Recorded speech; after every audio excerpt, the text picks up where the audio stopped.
అతీతంగా లబ్ధిదారులకు సంక్షేమ పథకాలు అందించడమే కాంగ్రెస్ ప్రజా ప్రభుత్వ ధ్యేయమని పరకాల శాసనసభ్యులు రేవూరి ప్రకాష్ రెడ్డి అన్నారు. ఆత్మకూరు మండల కేంద్రంలోని రైతు వేదికలో కళ్యాణ లక్ష్మి షాదీ ముబారక్ సీఎం ఆర్ఎఫ్ చెక్కులను ఎమ్మెల్యే పంపిణీ చేశారు.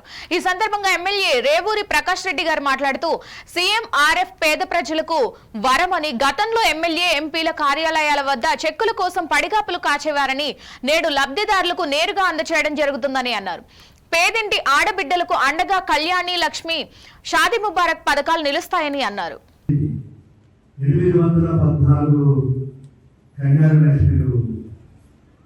ఇన్ని కుటుంబాలు ఇన్ని పేదలకు 814 ఎంతో సంతృప్తి. మన ఇంకా ప్రకారం నడిపుడి కూడా ఇచ్చేది 200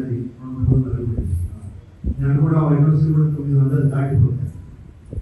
ఇప్పుడు మళ్ళా మనకి ముహూర్తాలు వచ్చినాయంటే 1000 దాటే పరిస్థితి ఉన్నాయి. అదొక సంతృప్తి. దగ్గర 8,14,94,000 ఇప్పటి వరకు కళ్యాణ లక్ష్మికి ఇచ్చినాము.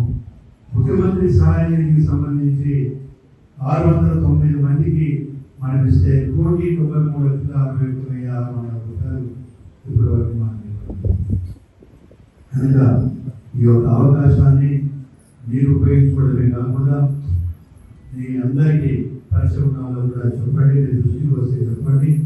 మీకు ఏం రాజకీయాలు అందరి గ్రామ పంచాయతీ అధ్యక్షుని మండల నాయకత్వం ద్వారా వస్తే వాళ్ళకు ఒక సంతృప్తి, నాకు ఒక సంతృప్తి, మనం అందులో మనం చేయగలిగిన మన ఒక సంతృప్తి. అది మీ ద్వారానే పొందుతున్నాం. ఒక రకంగా మీరు మీ కృతజ్ఞత తెలియజేసుకోవాలి. మీరు మా కృతజ్ఞత తెలియడం కాదు.